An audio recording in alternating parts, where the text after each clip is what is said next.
Les inhumations tournent autour de 8 au quotidien. Mais je me rappelle d'un vendredi où nous avons enregistré 17 enterrements.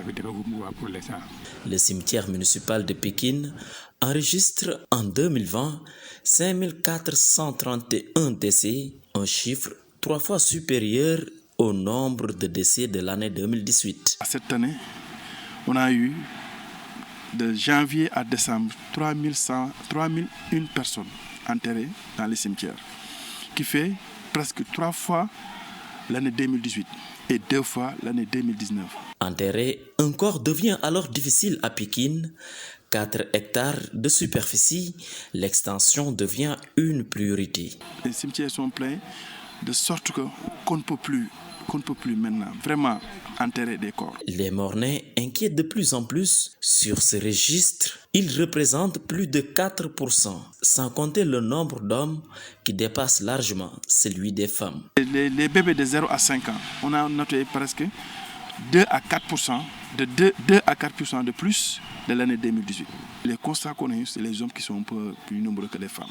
Cap sur le cimetière de Yoff où reposent beaucoup de personnes depuis 1974. Nous sommes dans le bureau du gestionnaire Ibrahima Diassi qui s'occupe des enterrements. Il note lui aussi 7300 personnes inhumées. On a constaté pour les enterrements, les inhumations, que ça a triplé, ça a doublé, mais même triplé. On était dans la fourchette de 10 enterrements, inhumations par jour. Un chiffre alarmant, 10% des enfants de 0 à 5 ans ont perdu la vie cette année. On m'a appelé Mornay, effectivement, une dizaine par jour. Une dizaine.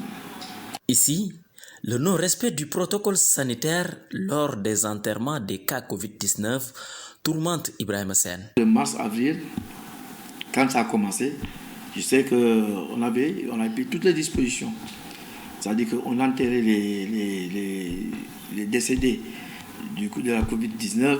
Il y avait toute une organisation liée, avec la gendarmerie, les services d'hygiène et tout. Il y avait toute une organisation. Bon, maintenant, je sais que ce que je ne vois pas cette organisation-là. L'année 2020 remplit les cimetières, plus de décès enregistrés dans la région de Dakar.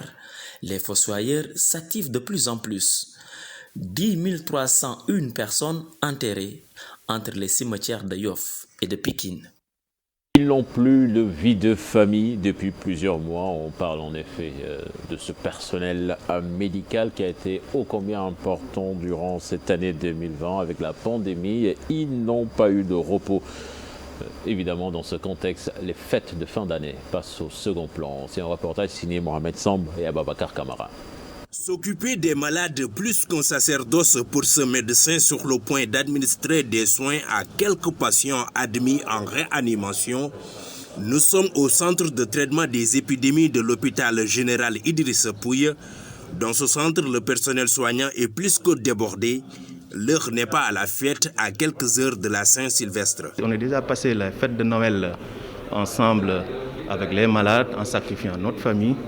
Et d'autant plus que le nouvel an vient, nous serons obligés de passer tous les jours à l'hôpital et de fêter cette nouvelle année à l'hôpital. Ça sera un peu difficile, comme vous savez, avec le contexte Covid. Nous sommes toujours en contact avec ces malades et il y a encore le personnel qui travaille ici. Nous, on est obligés. C'est des patients qui sont là, qui ont besoin d'assistance. Donc, obligatoirement, nous serons là pour s'occuper de ces patients. La situation est particulière au service d'accueil des urgences de l'hôpital de Fann. Ici, l'important pour ces infirmières, c'est de sauver des vies. Les jours de fête, on ne les prend pas comme des jours de fête. En tant qu'infirmière, en tant que personnel de santé, on sent qu'on est là pour servir. Et en ce moment, on sent qu'il y a un besoin qui est là, au niveau des hôpitaux. C'est notre métier, on est habitué. Ouais, ce sera la même chose. Si tu as une famille qui te comprend, ça te facilite le travail. C'est vrai que c'est un travail qui prend énormément de temps, mais on a eu le temps et l'occasion de se reposer pour consacrer une partie de notre famille pendant nos jours de repos. Pourquoi alors l'agenda est-il trop chargé pour le personnel médical et administratif des hôpitaux? Est-ce lié à une recrudescence des cas Covid qui impose un changement de paradigme? La stratégie a changé. Avant, dans les CTE, on mettait des personnes qui étaient positives, mais qui des fois étaient asymptomatiques. Aujourd'hui, on ne met que des cas graves. Ce qui fait qu'aujourd'hui, ça se traduit en termes de létalité par une augmentation du nombre de décès. Parce que c'est tous des malades graves qui seront maintenant hospitalisés, qui sont dans nos structures sanitaires. Les médecins désireux de passer les fêtes de fin d'année avec leurs familles respectives peuvent toutefois se faire tester. Ce serait important de se faire tester. Et même au-delà même du fait de retourner à la maison, moi je pense que si possible, en tant que corps médical, on doit se tester régulièrement pour connaître son statut. Ça permettrait d'éviter non seulement de faire la maladie, parce que ce qui est dommage, c'est que si le corps médical tomberait malade, je me demande que deviendrait la population. Dans la lutte contre la pandémie Covid-19, on oublie souvent ces soldats de la première ligne, des soldats qui pour la plupart du temps ne pourront pas être à côté des siens pour cette fin d'année en raison de la Covid. Merci à vous, Mohamed Samb. On rappelle, en deuxième partie, nous recevrons ici Dr Marie Khemes du ministère de la Santé, qui a été un acteur principal de la lutte contre la pandémie du coronavirus au Sénégal cette année. En culture, d'ici peu de temps, sera érigé dans la ville de Touba, capitale du mouridisme, un grand musée. L'infrastructure de 9 étages permettra de rassembler l'ensemble des objets laissés en héritage par Cheikh Ahmadou Bamba Rassoul, en partenariat entre la famille de Touba et la star Akon. On voit cela avec Ibou Diouf et Ahmadouba. La maquette est disponible, les lieux clairement choisis, les acteurs se mobilisent. Le musée de Touba ou Keur Barkelou sortira bientôt de terre. Le projet architectural est déjà disponible. Le projet musée Serigne Touba, qu'on appelle musée Keur Barkelou, on peut retenir que c'est une surface de 17 000 m². Donc c'est un projet qui fait à peu près, si on calcule 9 étages, ça fait 35 mètres de haut. Après la mosquée de Massalikul Jinan, la communauté mouride s'engage dans un autre projet ambitieux avec un ambassadeur de taille. Il s'agit de l'artiste Akon.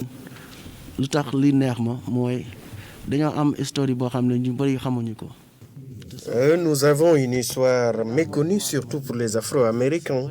Et j'avoue que le Sénégal occupe une place importante dans ce processus. Beaucoup d'Américains ignorent leur origine. Et dans ce sens, l'histoire de Cheikh Ahmadou Bamba pourrait édifier plus d'un.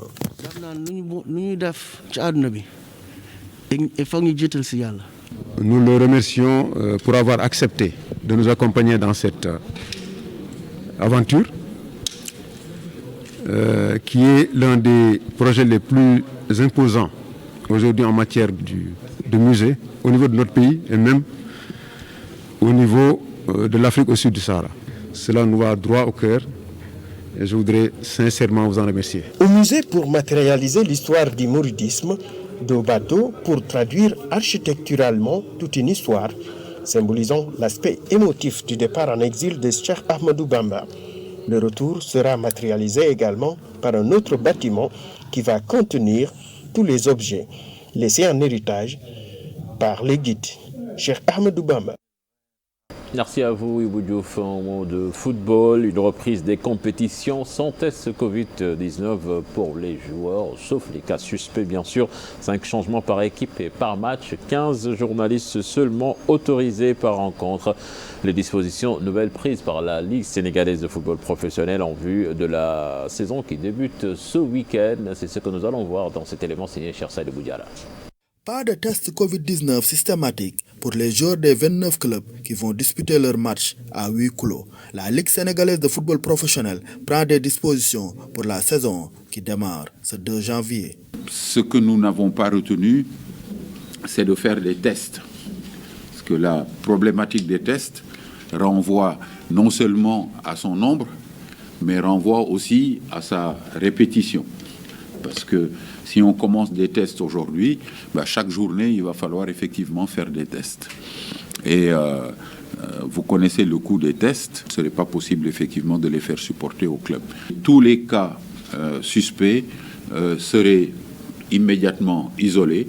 La possibilité de faire 5 changements par match, l'obligation de jouer même avec un effectif de 14 joueurs sont entre autres dispositions prises. Les équipes qui vont être sur le terrain vont avoir des délégations qui sont des délégations de 30 personnes. Il y aura la possibilité d'effectuer 5 changements. Il y aura également la possibilité ou l'obligation même de jouer dès lors que le club a 14. Un comité Covid-19 est également mis en place pour veiller au respect du protocole sanitaire. Tous les clubs ou toutes les personnes qui seraient contrevenantes des dispositions vont être passibles des dispositions qui sont prévues par le code disciplinaire et donc seraient exposés aux sanctions qui sont des sanctions. Les rencontres de Jaraaf et de Teungueth FC reportées, le match Stade de Mbour Dakar Sacré-Cœur et le choc des affiches de ce week-end. 15 journalistes seulement seront accrédités par match. Et à vous, cher Sadibou Diarra, retenez que le chef de l'État fera face à la presse ce jeudi 31 décembre. Ce sera après son discours à la nation. L'actualité internationale à présent avec vous, Mamadou Fall, direction Centrafrique avec l'opposition qui demande l'annulation des élections. La plateforme de l'opposition de la COD, Code de 2020, a fait une déclaration relative au scrutin du dimanche. Elle a dénoncé plusieurs dysfonctionnements et demande l'annulation pure et simple et la reprise des élections. Les dépouillements des résultats n'ont pas été faits aussitôt à la fin des votes et se sont poursuivis donc le lendemain. Par conséquent, les urnes ont été conservées par MINUSCA en l'absence des représentants des candidats en violation du code électoral, a déclaré l'opposition. En Côte d'Ivoire, les élections législatives ivoiriennes auront lieu le 6 mars prochain. Le décret est adopté hier en Conseil des ministres. Les électeurs sont appelés à renouveler les 225 députés de l'Assemblée nationale. Le gouvernement explique le choix de cette date par le respect du calendrier constitutionnel, notamment la date d'ouverture de la prochaine session parlementaire prévue le mois d'avril. Cette annonce intervient au lendemain de la fin du dialogue politique entre le parti au pouvoir et les partis de l'opposition. En Côte d'Ivoire, toujours, l'opposant ivoirien ou l'opposant Pascal Affi-N'Guessan a été libéré, mais demeure sous contrôle judiciaire. Il avait été arrêté le 7 novembre alors qu'il fuyait la justice. Le récit est signé Habib Faye. Pascal Affi-N'Guessan, l'un des principaux responsables de l'opposition en Côte d'Ivoire, a été libéré et placé sous contrôle judiciaire. Après presque 2 mois de détention préventive, annonce son avocat Pierre Dagbo Kodé. Affi-N'Guessan, 67 ans, président d'une faction du Front populaire ivoirien, parti de l'ex-président Laurent Gbagbo, avait été arrêté le 9 novembre à une centaine de kilomètres d'Abidjan, la capitale, alors qu'il fuyait la justice qui avait lancé des poursuites contre lui. Porte-parole d'une partie de l'opposition qui ne reconnaissait pas la réélection du président Alassane Ouattara pour un 3e mandat controversé lors du scrutin présidentiel du 31 octobre, Affi-N'Guessan avait participé à la proclamation d'un conseil national de transition censé remplacer le régime. Lui, ainsi que d'autres responsables de l'opposition, est poursuivi pour complot contre l'autorité de l'État, mouvement insurrectionnel, assassinat et actes de terrorisme. Pour cette proclamation d'un régime de transition et en raison des violences électorales liées à la présidentielle qui ont fait 85 morts et un demi-millier de blessés entre août et novembre. Les charges n'ont pas été levées. La procédure se poursuit. L'opposition exige l'arrêt des poursuites et la libération de ses responsables arrêtés dans le cadre du dialogue engagé avec le pouvoir pour décrisper le climat politique en Côte d'Ivoire. Habib Faye, merci. Notez bien, plus de 2000 migrants sont morts en tentant la traversée vers les îles Canaries en 2020. C'est ce qu'a révélé l'ONG espagnole Caminando Fronteras. Selon elle, plus précisément, 2170 migrants ont péri. Plus de détails avec Thierno Fall. Des chiffres qui font froid dans le dos. Au total, 2170 migrants sont morts en tentant la traversée vers l'Espagne cette année. C'est 2 fois plus que l'année précédente. Selon l'ONG Caminando Fronteras, la grande majorité des décès se sont produits au cours de 45 naufrages d'embarcations. Les arrivées de migrants dans cet archipel espagnol situé à environ 150 km des côtes du Sahara occidental ont fortement augmenté cette année. Entre janvier et novembre, 19 566 migrants ont atteint les Canaries, soit 10 fois plus que l'année précédente. Selon les chiffres du ministère de l'Intérieur espagnol, cette route migratoire via les Canaries s'est considérablement développée, notamment à cause des contrôles en Méditerranée, l'autre itinéraire permettant d'atteindre l'Espagne, qui se sont renforcés. Mais selon les organisations, il s'agit d'une route extrêmement dangereuse. Les migrants embarquent dans des pirogues souvent au départ du Sénégal et tentent de rejoindre les îles Canaries à 1500 km, soit environ 7 jours de traversée. Ils proviennent en majorité de pays du Sud Sahel comme le Niger ou le Sénégal. Au début du mois, la justice sénégalaise a d'ailleurs condamné 3 pères de famille pour avoir fait embarquer leurs enfants sur des pirogues à destination de l'Europe. L'un des jeunes, Daoud Faye, est mort en mer.